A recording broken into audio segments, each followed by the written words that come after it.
Brought to you by TechnoSpark 20 series smartphones. I'm superhuman.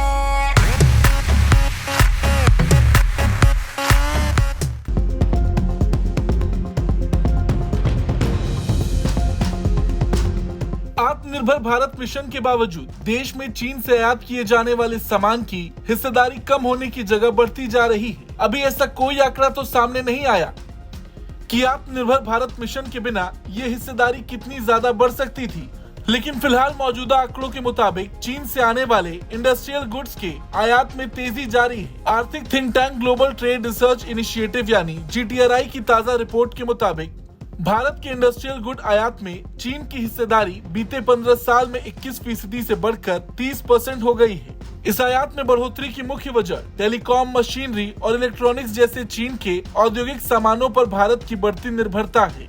इन सामानों का चीन से भारत का व्यापार घाटा बढ़ाने में भी बड़ा योगदान है। GTRI ने कहा कि चीन के साथ भारत का बढ़ता व्यापार घाटा चिंता का विषय है। देश की चीन पर बढ़ती निर्भरता रणनीतिक तौर पर भी भारत के लिए मुश्किलें पैदा कर सकती है, क्योंकि इससे आर्थिक के साथ साथ राष्ट्रीय सुरक्षा पर भी सीधा असर होता है।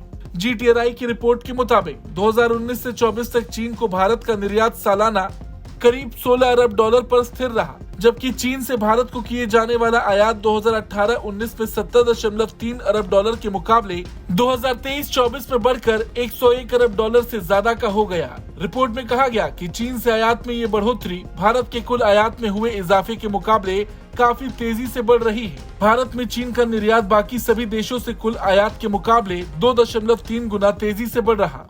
2023-24 में भारत का कुल व्यापारिक आयात 677.2 अरब डॉलर का था, जिसमें से 101.8 बिलियन अमेरिकी डॉलर चीन से आया था। GTRI ने इस मुद्दे को चिंताजनक बताते हुए भारत सरकार को कुछ सुझाव दिए हैं, जिनमें कहा गया है कि सरकार और उद्योगों को अपनी आयात रणनीतियों पर फिर से गौर करना चाहिए। इसके साथ ही सप्लाई चेन के डाइवर्सिफिकेशन पर भी इन्हें ध्यान देना चाहिए। GTRI के मुताबिक इस कदम से न केवल आर्थिक जोखिम कम किया जा सकेंगे, बल्कि घरेलू उद्योगों को भी बढ़ावा दिया जा सकेगा। लेकिन इसका सबसे बड़ा फायदा ये होगा कि किसी एक देश पर से भारत की आयात के लिए निर्भरता कम करने में मदद मिलेगी। वैसे भी अगर ये एक देश चीन है तो भारत को यहाँ पर खास करके काम करना होगा, क्योंकि चीन और भारत के बीच भू राजनीतिक तनाव भी एक बड़ा मुद्दा है। ब्यूरो रिपोर्ट, भारत तक।